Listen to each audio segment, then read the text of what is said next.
폴랑드를 공격해도 보람없다는 것을 보여주기 위해 침략자를 쫓아내겠다. 이를 위해 동부 국경을 강화하기 위한 노력은 이미 진행 중이며 우리는 K2 전차와 에이브러스 전자 아파치 헬기를 납품받았거나 납품받을 예정이다. 러시아 용병 기업 바그너 그룹이 폴랑드로 진격하길 원한다는 보도가 나오자 폴랑드 부아슈차크 국방장관이 라디오 방송에 출연해 인터뷰를 했습니다. 그는 이미 바그너 그룹의 벨라루스행은 위협이 되며 이는 예상되었던 일이기 때문에 폴란드군의 동부 국경 배치를 강화했다고 말했습니다. 여기서 부아슈자크 부흥리는 이미 폴란드 벨라루스 국경을 불안정하게 만들기 위한 행위는 2년째 진행 중이라며 루카센코 정부가 한 난민 밀어내기를 사례라고 지적했습니다. 지금 푸틴은 벨라루스에서 바그너 그룹을 앞세워 폴란드와 리투아니아 국경을 따라 이어지는 100km의 수바우키 회랑을 노리고 있는 것으로 관측되고 있습니다. 이곳은 인구가 희박한 숲 지역이 대부분이기 때문에 불시에 쳐들어간다 해도 미국을 위한 나토 회원국들이 세계대전의 위험을 안고 뛰어들지 않을 거란 생각을 합니다. 하지만 이 지역을 바그너 그룹과 벨라루스가 쉽게 정복할 수 없을 것이라고 했는데 여기에는 최근 유럽에서 가장 강력한 군대를 만들고 있는 폴란드가 있기 때문입니다. 슬로바키아 매체 프라운다는 24일 폴란드는 유럽에서 가장 강력한 군대를 만들고 있습니다. 이미 독일이나 프랑스보다 더 많은 탱크를 보유하고 있습니다라는 제목으로 집중 기사를 보도했습니다. 이 매체는 폴란드는 유럽에서 가장 강력한 지상군을 보유하게 될 것이다. 그 당시 누군가는 그런 거대한 계획에 대해 크게 비웃었을 것입니다. 하지만 폴란드가 수백에서 수천 개에 이르는 여러 종류의 군사 장비를 구입하겠다고 발표하자 모두의 미소가 사라졌습니다. 또한 배송 시간이 최대한 단축되도록 전략적으로 선택했습니다라고 표현했습니다. 이 매체는 폴란드가 구입한 무기를 사진을 나열하며 그 아래 숫자를 표기했는데 대표적인 무기 4개의 태극기가 그려져 있고 가장 많은 수량이 체크되어 있었습니다. 슬로바키아는 자신들도 한국의 무기 박람회에 참가해서 전투기나 드론 등 무기를 찾고 있었는데 지난해 야로슬라프 나드 국방부 장관이 한국에 가서 K2 전차 등을 보고 놀랍다며 인터뷰까지 했습니다. 분명 폴란드도 자신들처럼 박람회에 참가하며 한국 무기에 관심을 보이는 것은 비슷했는데 폴란드는 수준이 달랐습니다. 전차 1000대에 자주포 672문 등 상상할 수 없는 엄청난 계약을 했다고 놀라워했습니다. 폴란드가 최초로 유럽에서 가장 강력한 지상군이 되겠다고 할 때 마냥 비웃었던 프랑스와 영국이 지금 얼마나 당황해하는지를 한 프랑스 언론의 기사를 통해 알 수 있었습니다. 프랑스 유력 신문 레제코는 24일 한국과 폴란드 국방부 장관이 K9 자주포 시험 발사 후 막수를 하는 장면의 사진을 내걸며 세계 국방의 새로운 강국 대한민국이라는 제목의 기사를 보도했습니다. 이 매체는 폴란드 두다 대통령이 러시아의 가능한 침략을 방지하기 위해 무기 주문을 늘리고 있다며 오랫동안 독일, 미국, 영국 또는 이스라엘로부터 무기를 도입하고 있던 폴란드가 소련 시대의 무기를 서둘러 교체하기 위해 서울로 돌아가 군대의 화려한 현대화를 조율하고 있다고 말했습니다. 폴란드가 2021년부터 한국으로부터 총 125억 유로 이상의 장비를 주문했다며 이 계약들은 한국을 무기 판매국 세계 순위를 끌어올린 가장 중요한 계약들이었다고 했습니다. 레제코는 한국이 지금과 같은 세계적인 무기 판매국이 된 데는 1969년 주한미군 철수를 요구한 닉슨 독트린 발표가 주요했다고 설명했습니다. 한국 정부는 당시 미국 같은 동맹국에만 의존할 수 없다는 사실을 알게 되면서 미군을 위한 장비를 라이선스 하에 생산하는 과정에서 습득한 노하우로 국방과 관련된 민간 산업이 독립적인 무기 생산 시스템을 구축하는 데 협력하도록 밀어붙였다고 했습니다. 결국 미국의 유럽 동맹국들이 냉전 이후 군사 인력과 무기 생산 능력을 줄인 반면 한국은 정치적인 색깔에 관계없이 여전히 위협적이고 핵까지 가지고 있는 북한을 상대하기 위해 군사 개발 노력을 지속했다고 했습니다. 이러한 수십 년간의 공공전략에 힘입어 몇몇 한국의 대기업은 점차 수출이 가능한 주요 생산자가 되었다며 1970년대 말 첫 해외 판매를 마치고 2000년대에 본격화한 한화는 폴란드 외에도 터키, 인도, 핀란드, 에스토니아, 이집트, 호주 등 전 세계 12개 국군에 K9 자주포들을 판매했다고 했습니다. 또한 천무 로켓 발사기는 폴란드와 아랍에미리트에서 사용되고 있고 지금 루마니아와 노르웨이가 관심을 보이고 있다고 말했습니다.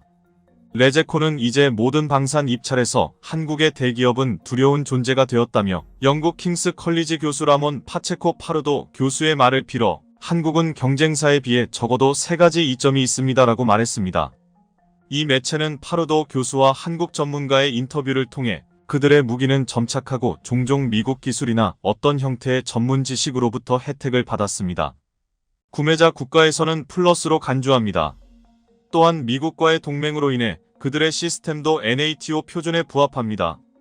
주요 부분을 변경하거나 바꾸지 않고 신속하게 통합할 수 있습니다. 라고 말했습니다. 또한 무엇보다 매우 효율적인 생산 체인에 의존하여 한국 그룹은 군대의 주문으로 인해 대량 생산할 수 있으므로 규모의 경제 덕분에 이 비용 요소가 모든 자본이 재무장을 하려고 하는 현재 시장에서 가장 결정적인 것으로 인식되지 않더라도 매력적인 가격을 제공할 수 있습니다. 라며 한국산 무기의 장점을 열거했습니다. 라몬 파체코 파르도 교수는 한국 무기가 미국 무기와 호환성, 신속 대량 생산, 가격 경쟁력 3가지의 장점을 들면서 우크라이나 전쟁으로 겁에 질린 국가들에게 한 문장으로 이렇게 표현했습니다. 무엇보다 한국은 즉각적인 위협을 느끼는 국가에게 매우 빠르게 전달할 수 있습니다. 이 매체는 이번 한국의 성공이 단순히 우크라이나 전쟁의 효과라고 보지 않았고 이미 서로 다른 안보 문제에 직면한 동남아시아와 중동에서 오래전부터 구축되어 왔다고 했습니다. 우크라이나 침공 전에도 러시아에서 동남아시아 국가로의 무기 판매가 감소했는데 이번 전쟁으로 러시아 무기 산업의 평판이 열악한 성과로 상당히 손상되었다고 했습니다. 레제코는 이로 인해 글로벌 방산 시장에서 한국에게 압도당한 러시아 권력은 우크라이나에 직접 무기를 인도하지 말라고 서울에 경고하는 수준으로 축소되었다고 지적했습니다. 라몬 파체코 파르도 교수는 한국과 폴란드 등 다른 국가 간의 계약이 증가함에 따라 모스크바뿐만 아니라 베이징의 짜증이 커졌다고 했는데 한국은 지정학에는 관여하지 않고 무역만 한다는 말을 반복했다고 했습니다. 하지만 모스크바도 베이징도 이 주장을 믿지 않았습니다라고 말하면서 미소를 지으며 그러나 어쨌든 그들은 무엇을 할 수 있겠습니까? 라고 말했습니다. 많은 국가들이 러시아와 중국의 위협에 한국에서 무기를 산다고 해도 이들을 제재하거나 금지시킬 수 없다는 말이었습니다. 중국 인민망은 지난 21일 한국이 몇몇 외국 정상들과 만나 방산 교역에 대해 심도 있게 대화했다고 보도했습니다. 이후 폴란드와의 정상회담도 있었고 몇몇 최신 기술 관련 협력 각서를 비롯한 방산 협력을 논의했다며 한국의 방산 수출 행보를 극히 경계했습니다. 지금 이번에 한국 관련 기사를 보도한 슬로바키아를 비롯한 루마니아와 동유럽 국가들은 폴란드가 보여준 길을 따라가려고 하고 있습니다. 한국산 무기를 빠르게 도입해 러시아의 위협에 공동 대응하는 것입니다. 러시아가 흑해 곡물 협정 파기 이후 우크라이나의 주요 곡물 수출항을 공습 중인데 24일 러시아군이 나토 회원국인 루마니아와 200m 인접한 다뉴브 강 항구 시설을 폭격했습니다. 200m만 비껴나가면 나토를 공격하는 상황이 될 수 있는 순간이었습니다. 지금 분위기는 언제라도 나토 방향으로 확전될 수도 있다는 것입니다. 루마니아는 K9 자주포를 총 90문을 도입하고 K2 전차도 300대를 도입하려 하고 있는데 이렇게 되면 폴란드와 같이 유럽에서 한국산 무기로 무장을 하게 되는 두 번째 국가가 됩니다. 인근에서도 세 번째, 네 번째 국가들이 빠르게 무장을 준비하고 있습니다. 이제 한국은 세계적인 방산 수출 강국들도 두려워하는 진정한 방산 강국이 되어가고 있습니다. 세계에서 가장 무거운 탄두 중량만 8톤이 넘는 한국의 괴물 무기가 등장한다는 소식에 전 세계 방산 업계가 주목하고 있습니다. 이른바 괴물 미사일로 불리는 현무 5탄도 미사일이 양산에 돌입한다는 소식이 전해진 건데요. 오늘은 여러 발을 동시에 발사하면 소형 핵에 버금가는 막강한 위력을 가진 현무5에 대해 자세히 알아보겠습니다. 현무5는 한국형 3축 체계 중 하나인 대량 응징 보복의 대표적인 수단으로 우리 군의 최종 목표인 적의 벙커를 폭파시키는 데 매우 적합한 무기입니다. 실제로 북한과 중국의 군사시설은 땅속 깊은 지하시설에 위치해 있어 지상에서 강력한 폭발을 일으키더라도 치명타를 입히는데 한계가 있기 때문에 벙커버스터가 무엇보다 중요한데요. 이는 결국 우리 군의 최종 목표가 적의 기지를 날릴 수 있느냐이기 때문인데 실제로 현무5도 유사시 북한 수뇌부가 집결하는 전쟁 지도부와 핵미사일 기지 등 핵심 시설을 타격하기 위해 개발됐습니다. 이런 이유로 북한에서는 한국의 미사일 전력이 강화될수록 그만큼 방호벽을 강화하고 있다고 하는데 실제로 북한의 3m 높이의 초대형 콘크리트 구조물이 존재합니다. 북한의 지하 벙커는 화강암 지역을 굴착해 설계한 것으로 핵무기 방어가 가능한 것으로 평가됩니다. 이뿐 아니라 평양 지하철은 평균 깊이가 100m에 달하는 등 북한 전역이 요새화되어 있다고 표현할 정도로 전국에 최소 6,000개 이상의 지하시설물을 건설한 것으로 알려져 있습니다. 이런 가운데 현무호는 핵무기가 없는 상황에서 최대한 핵무기와 비슷한 파괴력을 낼 수 있게 설계된 고중량 미사일로 최소 300km 이상 마하 10의 속도로 날아가서 지하 100m보다 깊은 갱도나 벙커 등 표적을 파괴할 수 있는데요. 실제로 재래식 탄두이지만 9톤 정도면 어지간한 저위력 핵무기에 버금가는 파괴력을 낼 수 있습니다. 그리고 앞서 2월에는 안흥 시험장에서 현무 5 고위력 탄두미사일 추가 시험 발사가 있었는데요. 작년에 국군의 날 국방부가 공개한 현무5의 시험 발사 영상을 보면 해당 미사일의 탄두 부분은 쐐기처럼 뾰족하게 설계되어 있습니다. 이는 유사시 100m 이상 깊이의 지하시설과 지휘 벙커도 뚫고 들어갈 수 있도록 하기 위한 것으로 보이는데 주목할 점은 전시 임무에 따라 다양한 종류의 탄두를 바꿔 끼울 수 있도록 설계됐다는 겁니다. 따라서 공개된 쐐기식 벙커버스터형 탄두 외에도 엄청난 수의 자탄을 쏟아내 광범위한 지역을 파괴하는 확산탄두, 폭발 시 초고열 및 초고압으로 주변의 지상지하 시설을 순식간에 증발시켜버리는 열압력탄 등 다양하게 활용될 것으로 보입니다. 이렇듯 현재로서 현무호는 우리가 보유한 탄도미사일의 끝판왕으로 볼 수 있습니다. 그런데 최근 지방의 한 국도에서 촬영된 사진 한 장이 국내외 밀덕들 사이에서 엄청난 화제가 됐는데요.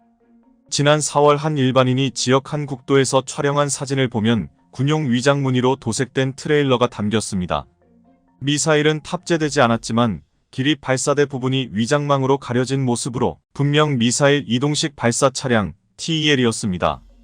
현재 온라인 커뮤니티 내에선 TEL 사진이 삭제된 상태이지만 다름 아닌 이 사진에 이목이 쏠린 건 TEL의 바퀴 개수 때문입니다.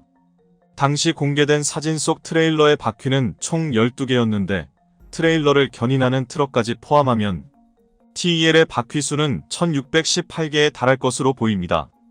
이를 통해 지금까지 국내에서 식별된 그 어떤 미사일 발사 차량보다 차체가 긴 것으로 추정할 수 있습니다.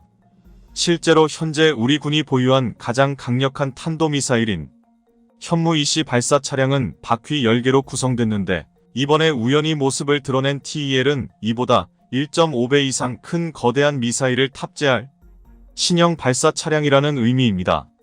그런데 이 차량에 탑재될 것으로 추정되는 무기가 바로 현무5로 현무2가 등장한 이후 20여 년 만에 개발된 장거리 전략 탄도미사일이라 엄청난 주목을 받고 있습니다. 사실 실전 배치된 현무2도 미국의 에이테크მს나 러시아 이스칸데르 등 동급 단거리 전술탄 도미사일과 비교해도 뒤지지 않는 세계 최정상급 전술탄 도미사일이라는 평가를 받고 있는데요. 현무2는 우리 기술로 독자 개발한 미사일 중에선 최초로 전방에 전진 배치하지 않아도 평양을 타격할 수 있는 300km급 사거리를 지녔고 탄두 중량 역시 1TU로 증가했습니다. 이에 더해 현무2B는 탄두 중량은 유지하면서도 북한의 주요 전략시설이 있는 평안북도와 자강도, 함경남도까지 타격할 수 있도록 사거리를 500km로 늘렸습니다. 2017년부터 실전 배치된 현무2C의 경우 사거리를 800km까지 늘려 북한 전역을 타격할 수 있는 것으로 전해집니다. 그런데 사실 현무2가 처음 등장했을 당시만 해도 한미 미사일 사거리 지침이라는 족쇄 때문에 기술력을 갖고 있다고 하더라도 오랫동안 발전을 이루지 못했었습니다. 그러던 중 2012년 당시 한국은 버락 오바마 미국 대통령과의談판으로 사거리 제한을 800km로 연장하고 미사일 사거리와 탄두 중량을 유연하게 조절할 수 있는 이른바 트레이드오프 방식을 인정받았습니다. 이 합의 덕분에 한국은 사거리 800km 탄두 중량 500kg 미사일 또는 사거리 300km 탄두 중량 ET 미사일 같은 고중량 고체연료 발사체를 개발할 수 있게 된 겁니다. 여기에 더해 2017년, 2020년 두 차례에 걸친 추가 개정으로 사거리 800km 안에선 탄두 중량 제한이 없어졌고 재작년엔 사거리 탄두 중량 제한 자체가 폐지됐습니다. 이로써 한국이 고체 연료 방식의 장거리 탄도미사일을 개발할 수 있게 길이 열린 겁니다.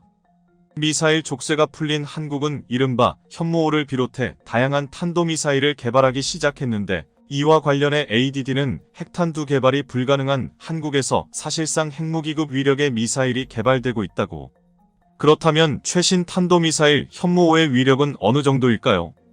현무5는 현무4처럼 다양한 플랫폼에서 발사할 수는 없지만 공격받는 입장에서는 그야말로 핵무기와 다름없는 가공할 파괴력을 지녔습니다.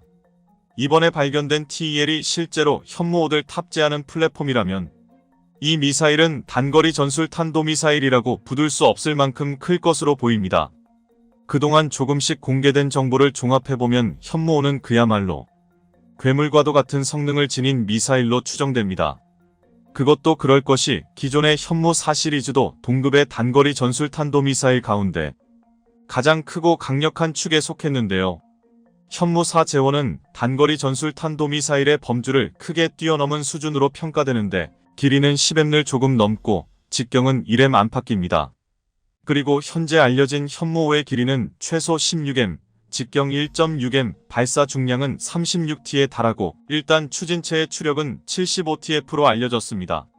미국의 대륙간 탄도미사일로 13,000km 사거리를 자랑하는 미니트맨 3 제원이 길이 18.2m, 직경 1.7m, 발사 중량 35.3T, 일단 추진체 추력 80TF인데요. 이를 감안하면 현무5는 크기와 발사 중량, 추력 등 전반적인 측면에서 미국 ICBM에 근접했다고 볼 수 있습니다. 현재로서 알려진 바에 따르면 현무5의 사거리는 600km, 탄두 중량은 89TU로 60m 두께 콘크리트를 뚫는다는 세계 최강 벙커버스터 폭탄 GBU-57보다는 가벼운 것으로 보입니다. GBU-57은 최대 20km 고도에서 자유낙하 방식으로 목표물에 명중하는 반면 현무5는 1000km 고도까지 치솟은 뒤 마하 10 이상 속도로 표적에 내리꽂힌다는 차이점이 있습니다. 현무5의 경우 탄두 자체의 파괴력도 크지만 초고속 낙하를 통해 탄두에 가해지는 운동에너지로 인공지진을 일으켜 지하시설을 초토화하는 겁니다. 대한민국이 핵을 사용하지 않고도 핵무기 같은 위력을 내는 재래식 무기를 만들었다는 평가가 나온 이유가 바로 이것 때문인데요. 특히나 현무5 추진체 성능은 탄두 위력을 1T 안팎으로 줄일 경우 ICBM에 준하는 성능을 발휘할 수 있는데, 이미 다단 로켓 기술을 충분히 갖춘 한국은 현무5 개량으로 3단 추진체 방식의 ICBM을 만들 수도 있습니다. 이와 별개로 기존 현무5의 탄두를 줄이는 간단한 방식으로도 5000km 이상 사거리를 구현하는 데 무리가 없습니다. 이 정도 사거리라면 주변 적성국의 주요 전략 거점을 효과적으로 타격할 수 있는 상황입니다. 여기에 더해 현무5에는 각종 신기술이 적용됐는데, 대표적으로 INS와 GPS가 결합된 유도 기능으로 GPS가 완전히 무력화돼도 유도가 가능한 최신 레이더 기술이 적용됐습니다. 탄도미사일 특성상 레이더가 1000도 이상인 고열을 견디고 레이더파를 투사하려면 특수한 소재로 만들어져야 하는데요. 이를 위해 ADD와 한국재료연구원은 고온에서 안정적으로 레이더파를 투과할 수 있는 질화규소 비산화물 계열의 소재를 개발해 이런 문제를 해결했습니다. 그런데 이런 괴물 미사일로 불리는 현무5이 올해부터 본격 양산된다는 소식인데요. 군 고위 관계자에 따르면 올해 초부터 시험 발사를 거쳐 개발이 마무리된 현무5는 올해 말부터 양산에 돌입합니다. 이 관계자는 한화에어로스페이스 보훈공장에서 올해 말부터 연간 최대 70여 발을 생산할 수 있을 것으로 보고 있다며, 미사일 사령부 예하 부대에 최대 200여 발을 배치한다는 계획이라고 밝혔습니다. 여기에 더해 해군이 보유할 합동화력함에도 현무5를 장착한다는 계획으로, 앞서 한화오션이 MADEX 2023 공개한 합동화력함은 대형 이지스 구축함 크기인 배수량 8000T급으로 길이 150m, 폭 20여 m에 달합니다. 이렇듯 현무5의 본격적인 양산 소식이 들리면서 그 다음 단계인 현무6RCS 연구 또한 착수할 것으로 보이면서 북한이 크게 긴장하고 있다는데요. 지하에 숨어든 북한 수뇌부를 가루로 만들 현무5가 전력화될 날이 머지않은 만큼 이제 한국은 재래식 미사일 전력으로 북한 핵무기에 대한 억제력을 확보하게 될 것으로 보입니다. 현재 중국에서는 자국에 거듭되는 경제위기에 더해 그동안 중국 정부가 야심차게 추진해왔던 글로벌 물류허브망 구축마저도 한국에 주도권을 넘겨주는 상황이 벌어지면서 중국 매체와 중국 기업들의 탄식이 연일 끊이질 않고 있습니다. 실제로 최근에 벌어진 상황만 하더라도 대만이 한국과 함께 동아시아 물류망 구축에 필사적으로 나선 데 이어 영국과 러시아 또한 진영과 이념을 떠나 한국을 중심으로 한물류 허브망 구축에 나서면서 중국 정부와 중국 기업을 경악해 하고 있다는 점입니다. 먼저 이와 관련해 대만의 유력 매체인 중국시보는 최근 부산항과 가오승항이 자매항 협약을 체결함으로써 중국 항만을 견제하는 세계 최대의 물류 네트워크망을 구축하기로 했다며 이름 대서특필했습니다. 그러면서 이 매체는 이번 협약을 통해 두 항만은 항만 개발 및 관리와 항만 운영에 대한 다양한 정보와 노하우를 공유하고 기술 교류 증진 등 다양한 분야에서 상호 협력을 다짐했다고 보도했습니다. 특히 대만 매체는 동북아시아 최대의 물류항구인 부산항과 대만 최대의 물류항인 가오슝항이 동북아시아 물류망을 석권하기 위해 자매항 협약을 체결함에 따라 그동안 한국과 대만을 상대로 갖은 경제보복에 나섰던 중국이 난처한 입장에 내몰리게 됐다고 보도했습니다. 이는 두 항만의 협약에 따라 유럽과 중동의 해상물류 노선이 중국을 패싱해 곧장 대만과 한국으로 가는 상황이 벌어질 것이 자명하기 때문에 가뜩이나 사상 최악의 경제위기와 이로 인한 무역 감소로 인해 연일 난처한 상황에 직면하고 있는 중국 정부를 더 힘겨운 상황으로 내몰 수밖에 없다는 것입니다. 그리고 대만뿐만 아니라 중국과 같은 편이라고 생각했던 러시아마저도 중국 대신 한국을 글로벌 물류 허브망으로 만들려는 움직임을 보이면서 중국 정부를 경악해 하고 있다는 점입니다. 이와 관련해 최근 중국 현지 매체인 세련망은 그동안 알루미늄을 비롯해 세계 최대의 광물금속 허브망으로 자리매김해왔던 중국과 말레이시아가 영국과 러시아의 연합전선 구축으로 인해 글로벌 광물금속 거래 허브망이 한국으로 대체되는 상황이 전개되고 있다며 거센 분통을 터뜨렸습니다. 그러면서 이 매체는 거두절미하고 외신들의 보도에 따르면 한국의 광양항이 런던 금속거래소 LME의 알루미늄 보관에 있어서 새로운 허브로 떠오르고 있다고 보도했습니다. 실제로 이 매체는 당장 광양항에 보관 중인 알루미늄 규모만 놓고 보더라도 왜 그토록 외신들의 감탄이 끊이질 않는지 여실히 확인할 수 있다고 보도했습니다. 런던 금속거래소는 LME 현재 이 지역의 창고에 25만 6,650톤의 알루미늄을 보유하고 있으며 이는 런던 금속거래소의 글로벌 창고 네트워크에 있는 모든 경금속을 통틀어 49%를 차지하는 규모다. 특히 이 매체는 올해 연초만 하더라도 광양항에 불과 2만 25톤의 알루미늄이 보관되어 있었던 사실을 놓고 봤을 때 현재 보관량이 이보다 10배 이상으로 급증한 것은 물론이고 이전까지 세계 최대 알루미늄 허브망으로 자리잡고 있던 말레이시아 포트클랑의 규모마저 압도한 것은 그만큼 한국이 글로벌 금속 허브망으로서 전혀 손색이 없음을 명확하게 보여주는 것이라며 크게 부러워하는 반응을 보였습니다. 결정적으로 한국의 광양시는 현재 런던 금속거래소 시스템의 실시간 재고량 중 70%나 보유하고 있다. 이는 시장에서 금속을 구해야 하는 모든 고객을 위한 최후의 수단임을 의미한다. 무엇보다 중국 매체는 런던 금속 거래소가 세계의 다른 국가들은 제쳐두고 유독 한국을 콕 집어 알루미늄 허브망으로 지정한 것은 바로 한국처럼 신속 정확하게 물량을 배송하는 나라는 그 어디에도 없기 때문이라고 보도했습니다. 실제로 이 매체는 지난 8월 17일에 벌어진 상황만 하더라도 런던 금속 거래소가 광양항을 통해 5만 4천 톤의 알루미늄을 거래했는데 무려 일주일 만에 해당 물량을 성공적으로 소화함으로써 높은 회전율을 보였고 심지어 올해 1분기에 런던 금속 거래소가 거래했던 1만 8,125톤의 알루미늄은 단 4일 만에 광양항에 운송됐다고 감탄했습니다. 또한 이 매체는 세계 최대의 비철 금속 거래소인 런던 금속 거래소가 광양항을 허브망으로 선택한 것은 또 다른 이유가 있어서인데 그것은 바로 러시아 정부가 자국에서 생산되는 알루미늄을 한국을 통해 거래하고 싶어하기 때문이라고 보도했습니다. 유입된 금속의 대부분은 스위스 무역회사 글렌코어가 러시아의 거대 알루미늄 기업인 루살과 오프테이크 장기 구매 계약을 맺은 러시아산 금속이다.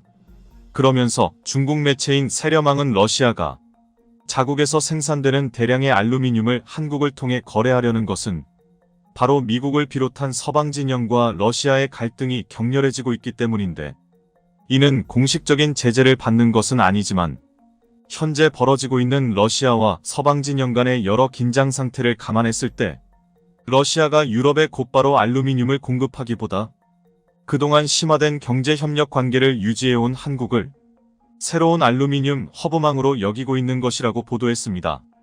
따라서 중국 매체는 이러한 기류를 바탕으로 러시아산 알루미늄이 한국으로 대거 보내지고 있고, 이를 취급하는 런던 금속거래소 또한 원활한 거래를 위해 광양항에 창고를 대규모로 증설하게 됐다고 보도했습니다.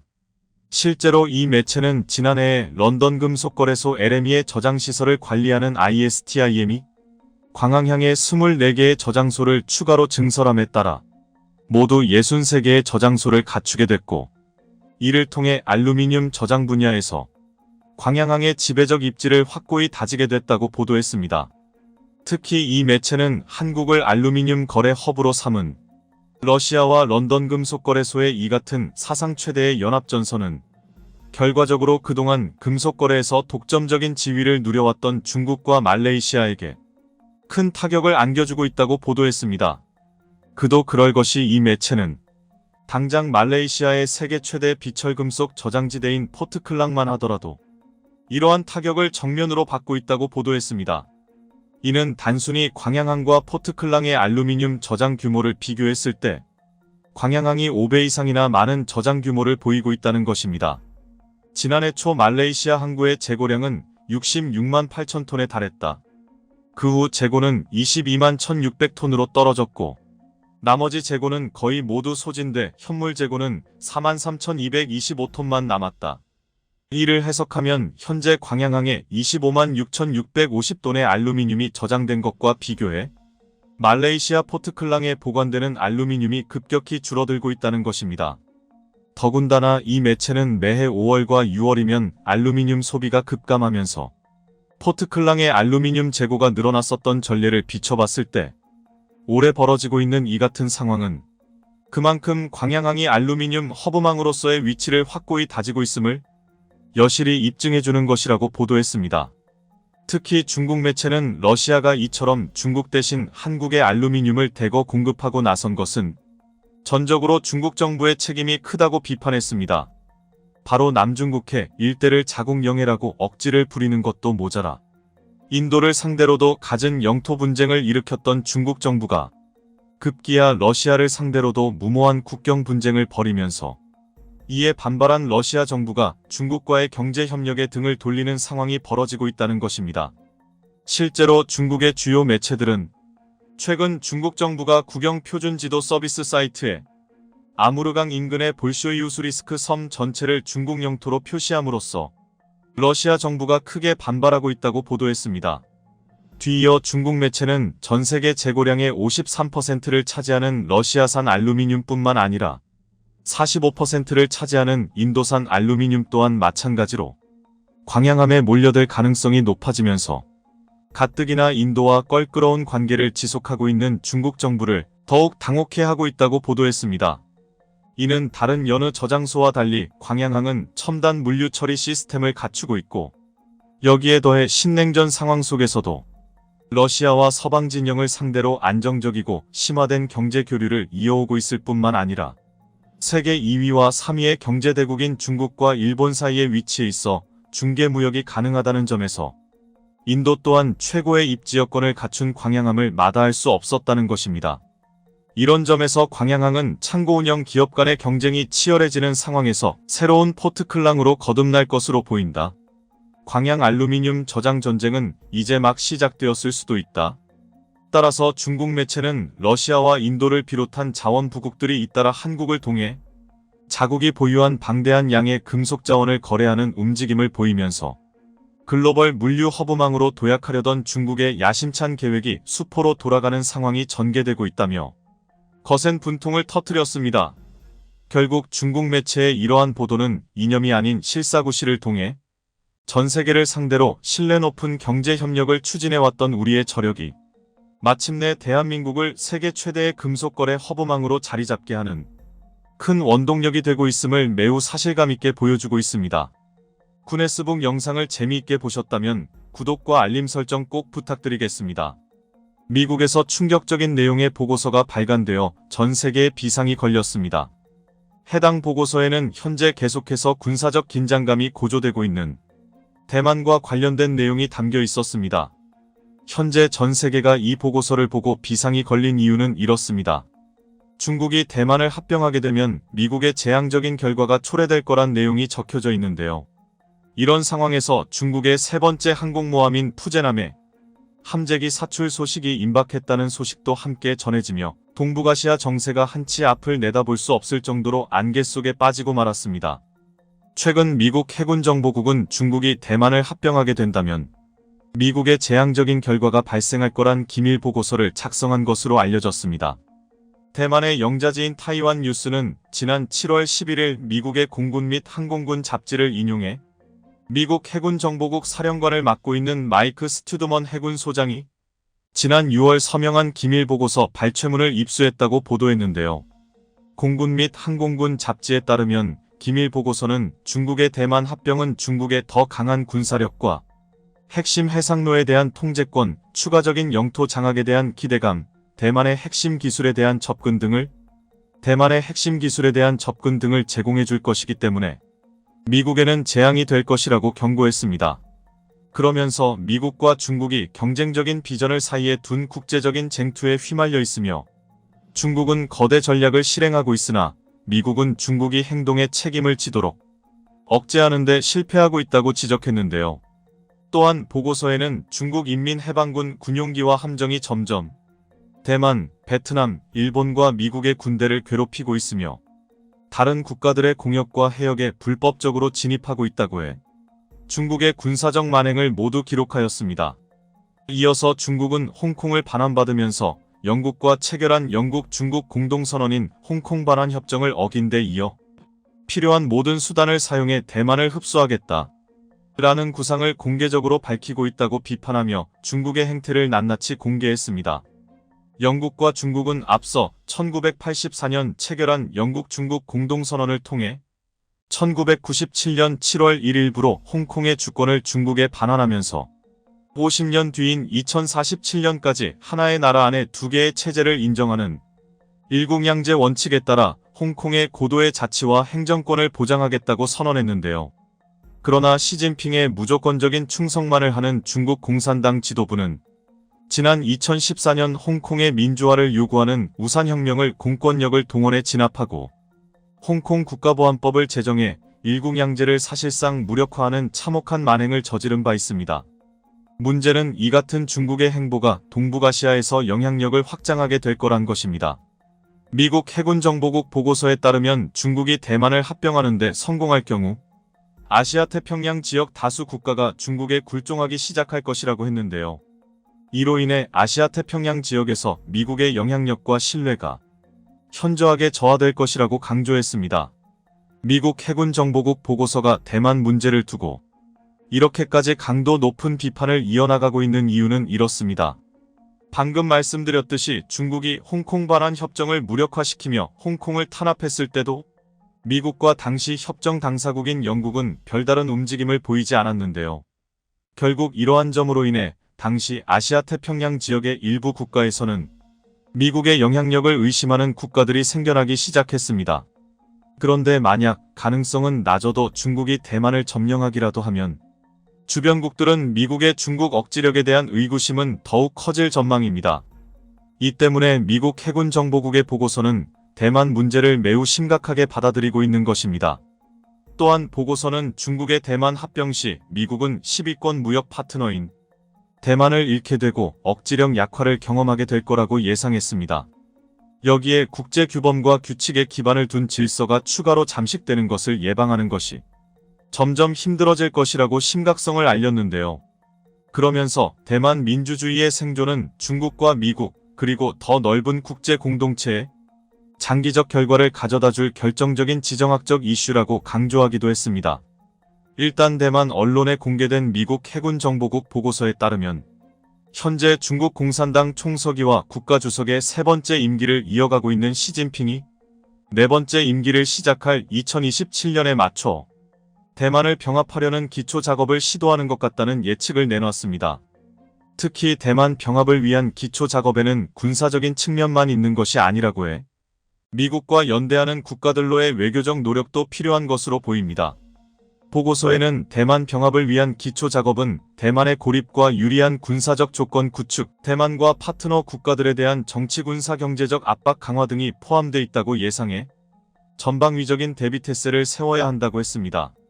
실제로 중국 당국은 지난 2016년 5월 자신들과 대립각을 세우던 차이잉원 총통이 집권한 이후 줄곧 강경책을 사용해 왔는데요.